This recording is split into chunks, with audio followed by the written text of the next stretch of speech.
지난주 본문이었던 창세기 32장에서 야곱은 드디어 사랑하는 가족들과 고향의 코앞까지 이르게 됩니다.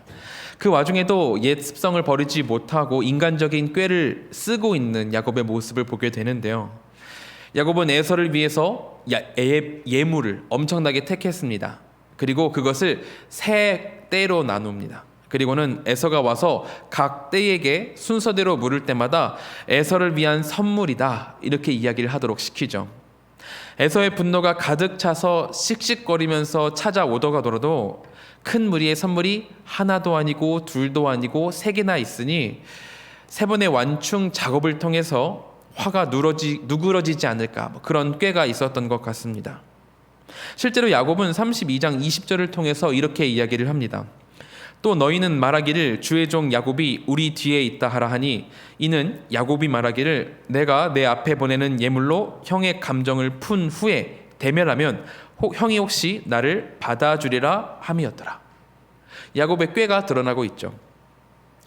물질을 통해서 벌도 받고 배신도 당하고 고통도 당했으면서 야곱은 여전히 물질로 모든 일들을 풀어나가려는 모습들을 보입니다. 예물과 가족들, 이 모든 것들을 자신의 앞에 세우고 그것들을 통해서 에서의 화를 누그러뜨리려 하는 그 꾀가 보이고 있는 거죠. 하지만 은혜롭게도 우리 주님께서는 이날 밤 야곱을 만나 주셨습니다. 예물과 가족과 소유를 모두 앞서가게 하고 홀로 뒤에 남았던 야곱에게 주님께서 찾아오셔가지고는 씨름을 거신 거예요. 아무 생각 없이 웬 사람이 와가지고 씨름을 거니까 열심히 응대하던 야곱은 이내 그분이 하나님이신 것을 깨닫습니다. 그리고는 그 씨름에서 하나님이 자신의 허벅지 관절을 쳐서 부러뜨리셨음에도 불구하고 바짓가랑이를 붙잡고 나를 축복해 주십시오, 나를 축복해 주시기 전까지는 내가 주님을 놓지 않겠습니다, 이렇게 매달립니다. 그때의 야곱이 하나님을 간절히 바라니까 그때에 하나님께서는 야곱, 속이는 자, 이 뜻의 야곱에서 하나님과 겨루어 이긴 자라는 이스라엘로 변모시키십니다. 이 시대, 구약시대에서의 이름은 큰 의미를 가지고 있었습니다. 하나님께서 이스라엘에 임재하실 때 예배 처소를 이야기하실 때도 신명기 12장 11절에 보면은 이렇게 나와 있어요. 너희는 너희의 하나님 여호와께서 자기 이름을 두시려고 택하실 그곳으로, 이렇게 이야기를 합니다. 이스라엘의 예배 처소인 성막은 우리가 모두 잘 알고 있다시피 하나님께서 그들의 백성에게 임재하실 때 사용하시던 통로였습니다. 그렇게 구별된 장소였죠. 그렇게 주님의 이름을 두신다는 의미는 주님의 임재를 의미하는 것과 같았습니다. 구약의 이름은 그 이름을 가진 존재와 동일하게 사용되었다는 겁니다. 그렇게 야곱이 하나님께 이스라엘이라는 이름을 받았다는 그 의미는 큰 의미를 갖습니다. 야곱의 상태가 저 밑에서 속이는 자라는 의미에서 격상되어서 하나님을 이긴 자라는 그런 높은 상태가 되어버린 거예요. 야곱이 실제로 하나님을 이겼다거나 하는 건 아니었습니다. 오히려 하나님께서는 야곱을 치셔서 허벅지 관절을 나가게 하셨죠. 이렇게 생각하면 하나님께서 이기신 것이나 마찬가지였습니다. 하지만 하나님은 그를 선택하셨고 그의 상태를, 이름을 바꿔서 상승시키셨습니다. 하나님이 주님의 뜻으로 선택하셨기에 그의 이름과 상태가 변화하게 되었다는 거예요. 재미있는 것은 이런 야곱의 상태 변화가 하나님을 믿고 주님의 백성이 되겠다 고백하고 있는 우리의 모습, 나의 모습과도 닮았다는 겁니다. 하나님을 믿는 자는 죄의 신분, 죄의 노예였던 신분에서 격상되어서 하늘나라 시민권을 가진 주님의 백성이 됩니다. 이 모든 과정, 하나님을 믿고 죄에서 풀려나는 모든 과정 가운데 우리의 공로는 단 한 개도 없습니다. 오직 하나님께서 이 모든 것들을 결정하시고 인도하시죠. 마치 야곱이 아무 공로 없이 하나님의 선택과 계획에 의해서 이스라엘이 되었듯이 우리도 노예의 신분에서 하늘나라의 백성으로, 그 백성의 신분으로 상승되게 되었다는 겁니다. 오늘 예배하는 우리 모두에게 이 은혜가 함께하기를 소망합니다. 오늘 이 설교를 시작하기에 앞서서 가장 먼저 우리가 기억해야 할 것은 이 은혜. 나는 아무런 공로가 없으나 하나님께서 나를 선택하여 주셨다는 것, 그래서 내가 구원을 받게 되었다는 것, 그리고 자격 없는 우리를 주님의 계획대로 인도하고 계시다는 이 사실이 우리 마음 깊숙한 곳에 자리하고 있어야 한다는 거죠. 내가 죄인이라는 사실을 주님 앞에 고하고 내 주권을 주님 앞에 모두 내려놓는 그 일이, 그 나의 모든 것들을 포기하는, 내 권리를 모든 것을 포기하는 그 일이 우리 주님 앞에서 나에게 있어야 한다는 겁니다. 군대를 가면은 정훈 교육이라는 것을 받습니다. 훈련소에서도 받고, 그리고 훈련소를 끝내고 자대에 배치하고 나서도 이것을 받죠.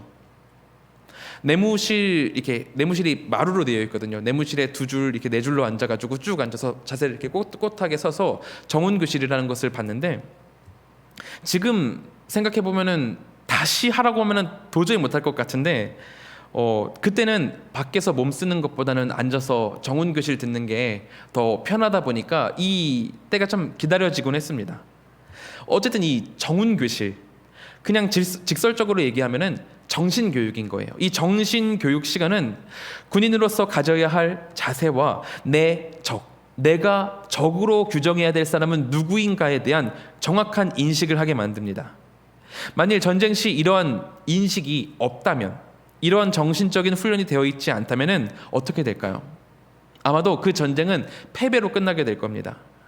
전쟁에 나갔다가 전투를 주저하게 되거나 아니면은 상관의 지시에 불복종하게 되어서 그 전투를 망치게 하기 때문이죠. 전쟁이란 것은 순간적인 판단과 결단이 중요한 그런 상황인데, 상관에게 복종하지 않거나 주저하게 되면은 그 사이에 적들에게 당해버리는 게 그 전쟁이란 양상이기 때문에 정신적인 훈련이 잘 되어 있어야 한다는 겁니다. 이렇게 전쟁에 대한 훈련, 정신교육이 잘 돼 있는 군대와 되어 있지 않은 군대는 엄청나게 큰 차이가 나게 됩니다. 그런 것처럼 우리 그리스도인들도 내가 누구인지, 내가 어떤 상태에 있는지, 무엇을 해야 하는지에 대한 정신적인 준비가 필요합니다. 내가 받은 구원이 내 스스로 얻어낸 것이 아니라 하나님께서 자격 없는 자에게 주님의 자격을 부여하셔서 선물로 받게 된 것이라는 이 정확한 인식, 이 인식이 필요하다는 거죠. 이 인식이 있어야 우리는 그리스도인, 하나님께서 우리에게 부여하신 그리스도인이라는 그 이름에 걸맞는 삶을 살아가게 된다는 겁니다. 오늘 본문의 야곱도 지난주 본문이었던 32장에서 이스라엘이라는 이름으로 격상된 뒤에 오늘 33장을 보면 그의 행동이 하나하나 변화되어 가는 게 보입니다. 그가 자신은 아무 공로가 없지만 하나님께서 선택하셔서 은혜로운 이름을 주셨다는 그 인식, 하나님을 바라봐서 브니엘이라는 이름을 붙이고 하나님을 내가 바라보았다라는 그 인식이 생긴 뒤에 그의 모습은 그 전보다 훨씬 발전된 모습으로 나타납니다. 그 모습의 첫 번째가 바로 오늘의 3절의 모습입니다. 3절입니다. 자기는 그들 앞에서 나아가되 몸을 7번 땅에 굽히며 그의 형 에서에게 가까이 가니.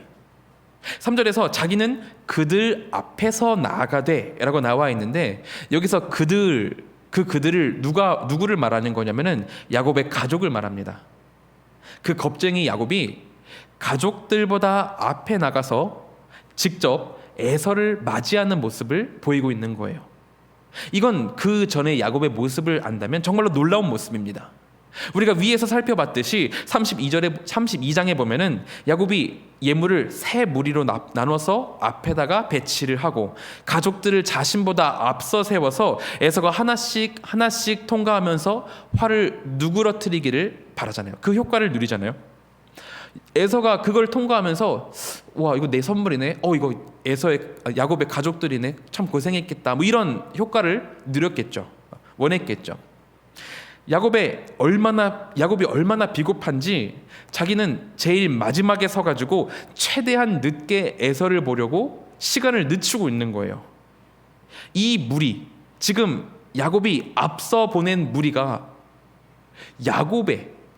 야곱이 가장이 되는 무리인데 그 책임을 회피하고 있는 겁니다. 하지만 야곱이 자신을 이스라엘로 일으켜주신 하나님의 은혜를 만나자 오늘 그는 무리의 제일 앞에 서는 모습을 보입니다. 가장 앞에 서서 책임을 지기 시작하는 거예요. 원래 그의 모습이 어땠나요? 자격은 원했으나 책임은 지지 않으려는 모습이 야곱의 모습이었습니다.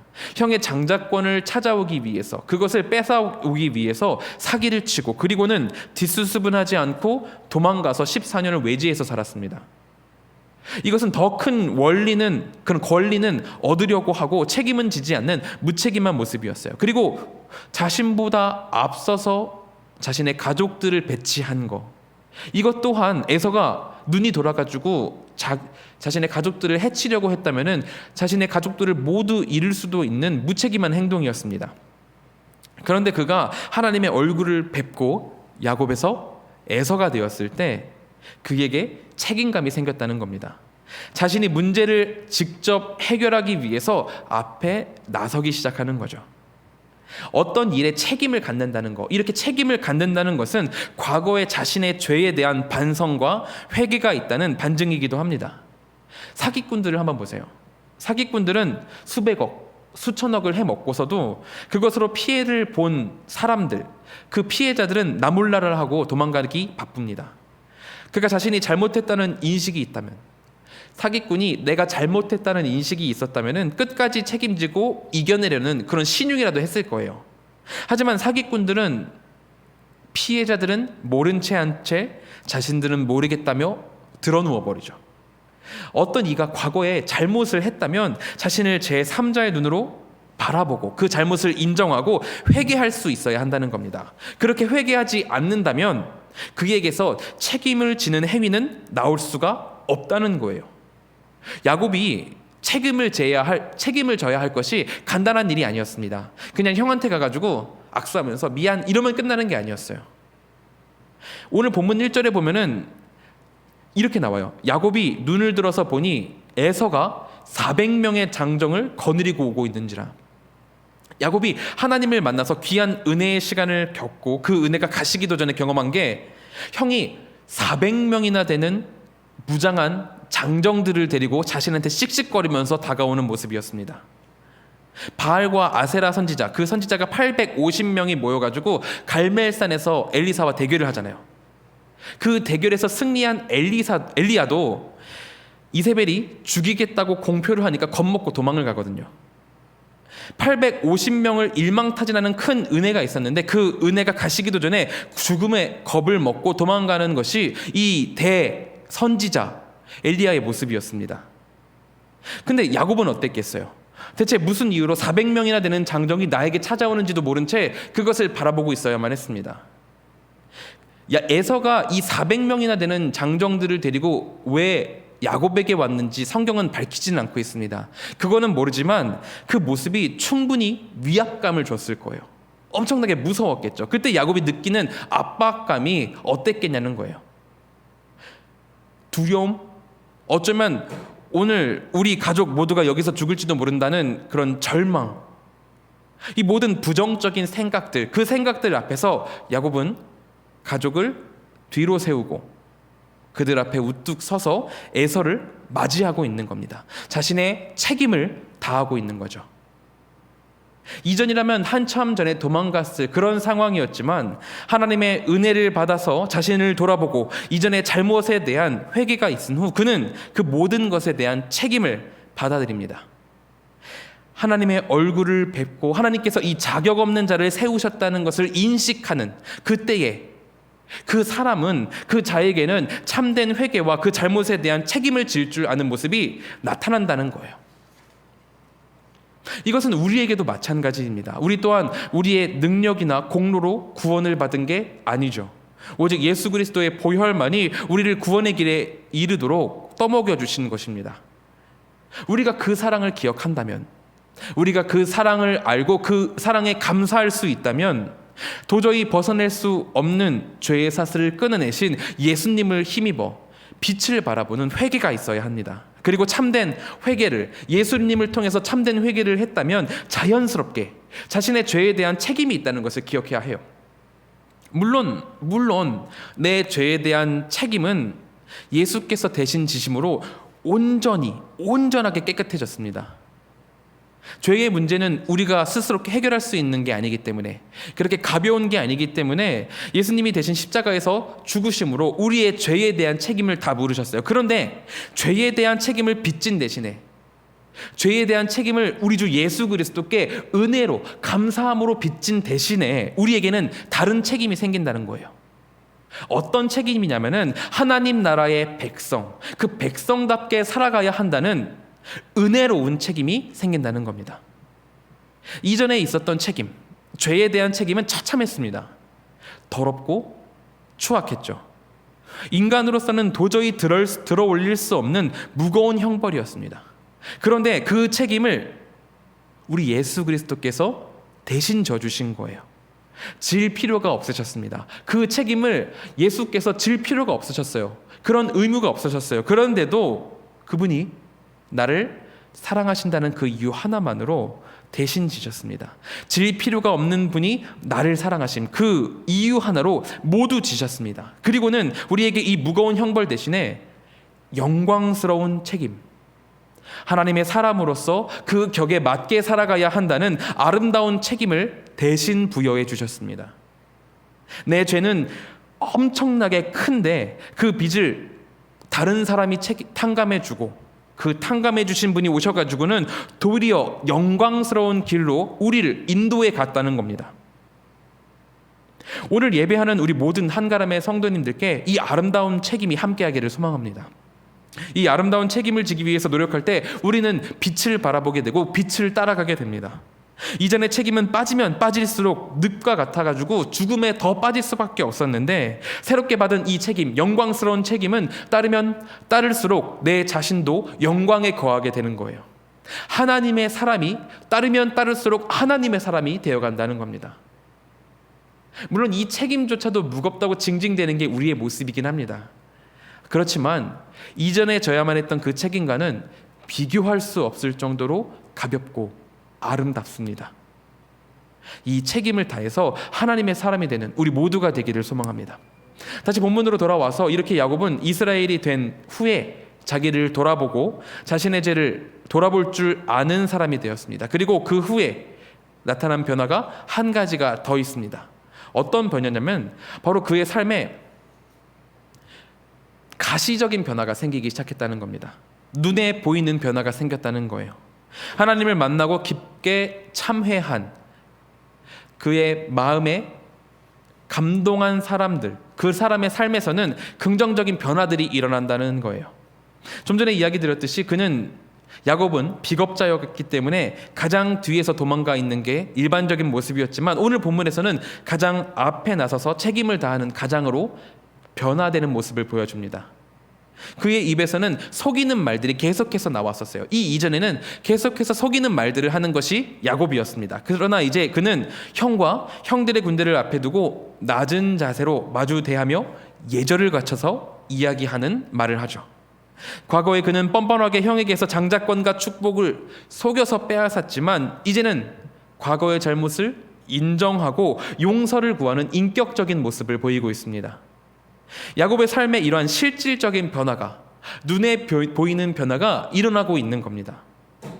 하나님을 만나서 감화된 자, 그 자에게는 긍정적인 변화가, 눈에 보이는 긍정적인 변화가 나타난다는 거죠. 영국에 존 뉴턴이라는 사람이 있었다고 합니다. 그가 11살이 될 때 1736년 11살이 됐을 때 그는 선장이었던 아버지를 따라서 배를 타요. 그리고는 그 길로 항해사가 되었고, 끝에서는 그 배로 할 수 있는 가장 최고급의 무역, 노예 무역을 하게 됩니다.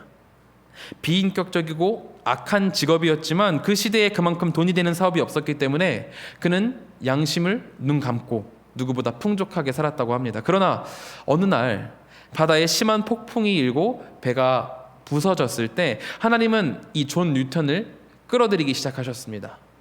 배가 부서져서 그 난파된 배의 잔해들이 바다에 둥둥 떠 있고, 부하 직원이었던 선원들과 노예들이 줄줄이 죽어나가는 모습을 보면서 그제서야 그는 하나님의 자비에 손을 뻗기 시작했습니다. 그가 구사일생으로 구출되고 나서 이렇게 일기를 썼다고 해요. 참으로 배가 바닷속으로 가라앉을 때마다 매번 더 이상 배가 떠오르지 않을 것이라고 생각되었다. 그리고 비록 지금 내가 죽음을 두려워하고 있지만 내가 오랫동안 반대해 왔었던 성경이 정말로 사실일지 모른다는 최악의 사태가 예감되었다. 그러나 아직도 나는 반신반의하고 있었고 한동안 여전히 절망과 조바심으로 뒤섞이는 기분에 빠져 있었다. 만일 기독교가 진리라면 나는 용서받을 수 없다는 생각이 들었다. 그러므로 나는 최악의 사태를 예상하고 있었다. 그는 죽어가는 그 순간에 그제서야 겨우 하나님이란 존재를 생각해냈습니다. 물론 이 일기에서 말하듯이 그가 제대로 된 신앙을 갖기까지는 이후로부터 6년이라는 시간이 더 필요했습니다. 하지만 이 경험을 통해서 하나님이 계실 수도 있겠다, 이런 실마리를 받아낸 그는 6년 후에 복음주의 설교를 듣고서 하나님 앞에 제대로 참회를 하고 자신의 모든 과거를 털어버립니다. 그리고 변화된 삶을 살아가죠. 그 변화된 삶을 통해서 목회자가 된 이후에 지은 찬양이 바로 이 찬양입니다. 나 같은 죄를 살리신 주 은혜 놀라워 잃었던 생명을 찾았고 광명을 얻었네. 하나님은 우리를 단지 주님의 선택을 통해 주님의 백성으로 격상시켜 주셨습니다. 지불할 돈이 없는 우리에게 값없이 해결할 수 있도록 모든 것을 대신 지불해 주셨어요. 그 은혜가 얼마나 큰지 알기 때문에 하나님의 은혜를 입은 자의 삶에는 변화가 일어날 수밖에 없습니다. 나 같은 죄인, 벌레와도 같고 나 스스로도 경멸스러운 이 죄인을 살리신 주 은혜가 너무나도 크시기 때문에, 그 은혜가 너무나도 놀랍기 때문에 내 삶이 주님을 따라 걷는 삶으로 변화될 수밖에 없다는 거죠.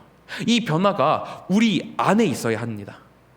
제가 어렸을 때는 이게 너무 불만이었거든요. 제 삶이 제 스스로 생각할 때 너무 평탄한 거예요. 아무런 어려움도 없고 모자람도 없이 평탄하게 살아와서 사람들이 막 하나님이 놀랍게 임재하셔가지고 변화시키시고 큰 은혜 주시고 뭐 이런 게 좀 부러웠었습니다. 그런데 지금 생각해 보면 이 모습이 바리새인과도 같은 거죠. 모든 응답의 정점이신 예수님이 바리새인들 눈앞에 있음에도 불구하고 바리새인은 예수님을 구주로 인정하지 않았습니다. 놀라운 은혜가 자신들의 눈앞에 있음에도 불구하고 예수님을 몰라봤던 거예요. 가장 놀라운 것, 이 세상에서 누릴 수 있는 가장 큰 기적이 자신의 눈앞에 있음에도 불구하고 바리새인들은 그것을 몰라봤습니다. 하나님께서 나를 만나 주셨고 구원해 주셨다면 그 은혜가 그 자체가 큰 은혜인데 제가 그 모습을 몰라봤던 거예요.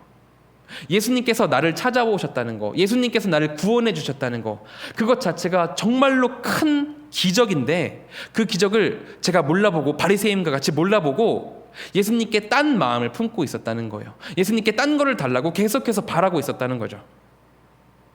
우리가 이 자리에 모여서 예배하고 하나님을 높이고 있다면 그것 자체가 엄청난 은혜임을 기억하시기 바랍니다. 우리 모두가 존 뉴턴처럼 어려움을 겪을 필요는 없습니다. 왜냐하면 죄에 묶인 우리가 구원을 받았다는 그 자체가 기적 같은 일이기 때문이에요. 여기 있는 우리 한 사람 한 사람이 기적의 증인이 되는 겁니다. 이 기적을 받은 우리가 하나님을 닮으려는 노력을 하고 그 노력을 따라서 변화를 할 수 있어야 하나님의 기적을 체험한 사람이라고, 증인이라고 세상 앞에 말할 수 있게 되는 거죠. 내 삶을 돌아보고 어제와는, 한 달 전과는, 1년 전과는, 하나님을 믿기 전과는 어떻게 변화됐는지를 점검해서 하나님을 따라 행동하는 우리가 되어야 한다는 겁니다. 야곱은 이 일의 정점, 내가 변화되었다라는 이 일의 정점으로 한 곳에서 제단을 쌓게 됩니다. 에서와 만난 직후 에서는 야곱을 용서해요. 에서가 형이 동생을 용서해요. 저 멀리서 허벅지뼈가 막 나가가지고 다리를 절며 걸어오는 동생을 보면서 측은지심을 느꼈겠죠. 그렇게 용서하는 과정을 보낸 후 에서가 야곱에게 자신과 같이 가자고 말을 해요.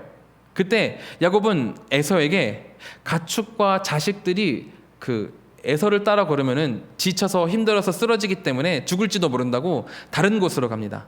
그러면서 세겜이라는 이방인의 성읍 앞에다가 거처를 마련해요. 장막을 칩니다. 그렇게 자신이 거할 곳을 마련한 야곱은 거기에서 무엇을 먼저 하냐면은 제단을 먼저 쌓습니다. 20절입니다. 거기에 제단을 쌓고 그 이름을 엘로헤 이스라엘이라 불렀더라. 이렇게 자신이 머무는 곳에서 제단을 쌓는 일은 야곱의 인생에서는 처음 있는 일이었습니다. 그리고 이것은 그가 자신의 선조의 하나님, 아브라함의 하나님, 이삭의 하나님, 이 자신의 선조들의 하나님을 자기의 하나님으로, 내 하나님으로 삼았음을 보여주는 장면이에요. 드디어 야곱과 하나님 사이에 어떤 관계가 생기기 시작하는 거예요. 그리고 그 관계에서 나오는 가장 극명한 변화인 구별함이 오늘 본문의 야곱에게서 나타나는 겁니다. 엘로의 이스라엘, 하나님, 이스라엘의 하나님. 이렇게 하나님을 나의 하나님이라고 인정하고 단을 쌓아서 증명하는 것, 모든 사람에게 나는 하나님의 사람이다, 이 하나님께서는 나의 하나님이다라고 증명하는 것, 이 단을 쌓아서 증명하는 이것이 야곱이 세상과는 구별된 다른 삶을 살겠다고 증언하는 것을 나타내고 있다는 겁니다. 구별은 다른 사람들과 자신을 구분해서 거룩함을 지향하는 모습의 첫 단계입니다. 우리도 우리의 삶에서 여러 가지로 세상과 구별을 하잖아요. 예배를 드리고 식사 전에 기도를 드리고 세상이 들이미는 기준이 아니라 하나님을 기준으로 살아가는 이 구별이 우리를 거룩하게 만듭니다. 비록 이 세상에서 살아가고는 있지만 그들과 세상과는 구별되는 삶을 살아가므로 내가 하나님의 사람임을 나타내며 살아가고 있는 것, 구분하며 살아가고 있는 것, 바로 이 모습에 야곱이 하나님을 만나 변화된 모습에 정점이 있는 겁니다. 은혜를 입고 회개해서 세상과 나를 구별하는 변화된 삶, 여기에 주님의 백성으로 살아갈 준비를 마친 야곱을 보게 된다는 거예요. 물론 지금 야곱이 보이는 모습, 이 모습이 완벽하지는 않습니다. 왜냐하면 그가 원래 하나님과 가기로 약속했던 곳은 세겜이 아니라 베델이라는 곳이었어요. 그런데 우상이 판치는 이 세겜 주변에다가 자신의 장막을 꾸려가지고 다음 주 본문 34장에 나오겠지만 딸인 디나가 성폭행을 당하고 또 그것에 따른 불필요한 살인사건들이 일어납니다. 야곱이 잘못된 선택을 해가지고 이런 일들이 일어나는 거예요. 이런 일이 일어나긴 하지만 그가 자신의 정체성을 세상과 구별된 자로 판단을 하고 제단을 쌓으면서 엘로의 이스라엘이라고 명명하는 모습에서 우리는 야곱의 변화의 실마리를 찾게 됩니다. 그리고는 우리는 이런 야곱의 모습에서 우리의 모습을 보게 된다는 거예요.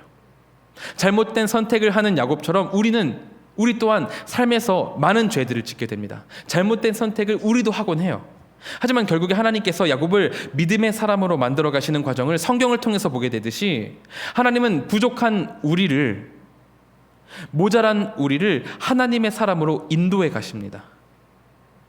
우리가 죄를 짓지만 그럼에도 하나님은 오래 참으시고 용서해 주신다는 거예요. 왜냐하면 세상과 나를 구별짓는 것은 법적인 과정처럼 이것은 합법, 이것은 불법 해가지고 딱딱 나눠지는 게 아니기 때문이에요. 구별은 결혼 생활과도 같습니다. 관계이기 때문이에요. 내가 하나님과 결혼을 했느냐 아니면 세상과 결혼을 했느냐, 이 문제에 답이 있다는 거죠. 법적으로 딱 구분 지어져서 불법이야 땡 하고 끝나는 것이 아니라, 그렇게 땡 해가지고 지옥에 바로 떨어지는 것이 아니라 하나님과의 관계, 이 관계를 통해서 내가 하나님께 속했는지 아니면 세상에 속했는지로 구별되게 된다는 겁니다. 야곱은 엘로의 이스라엘의 하나님이라고 고백하면서 하나님과의 관계를 시작했습니다. 하나님은 공의의 하나님으로서 죄를 심판하는 분이시기는 하지만 또한 사랑의 하나님으로서 새로이 관계를 형성한 야곱을, 비록 실수는 하고 있을지라도 주님의 사람으로 끝까지 책임지셔서 빚어가십니다. 이렇게 주님은 주님과 관계 맺은 자들을 사랑으로 이끌어주시는 그런 분이세요. 사실 오늘 우리가 함께 나눈 이야기들, 우리가 설교를 통해서 나눈 이 이야기들은 우리가 모두 알고 있는 이야기들입니다. 하나님을 따라 살아야 하고 믿었으면 변해야 하고 이런 모든 일들은 우리가 이미 많이 듣고 알고 있는 내용들이죠. 그럼에도 다 알고 있음에도 이것을 따르지 않고 실수하고 넘어지는 게 우리의 모습이잖아요. 여전히 죄의 습성이 남아있어가지고 넘어지는 게 우리입니다. 그런데 그렇다고 우리가 당장 지옥불에 떨어져서 고통받는 게 아닌 이유는 사랑의 하나님께서 그리스도인, 하나님과 관계 맺은 우리를 오래 참으시고 우리의 모든 상황들을 이용하셔서 주님의 사람으로 빚어가시기 때문입니다. 그러므로 오늘 이 설교를 나누면서 제가 성도님들께 바라는 것은 한 번 더 우리가 예수 그리스도 하나님을 바라봄으로써 한 번 더 소망을 가지고 하나님 앞으로 나아가자는 것입니다. 하나님이 나를 사랑하신다는 그 소망, 이 소망이 우리와 영원히 함께하기를 바랍니다. 이 소망으로 내가 주님을 닮아 변화해야겠다는 기쁜 다짐이 또한 함께하기를 바랍니다. 그렇게 기쁨으로 성화의 과정을 진행해 나갈 때 주님 앞에 서서 칭찬받는 주님의 백성이 될 것입니다. 우리가 그 날을 기대하며 함께 기도하도록 하겠습니다.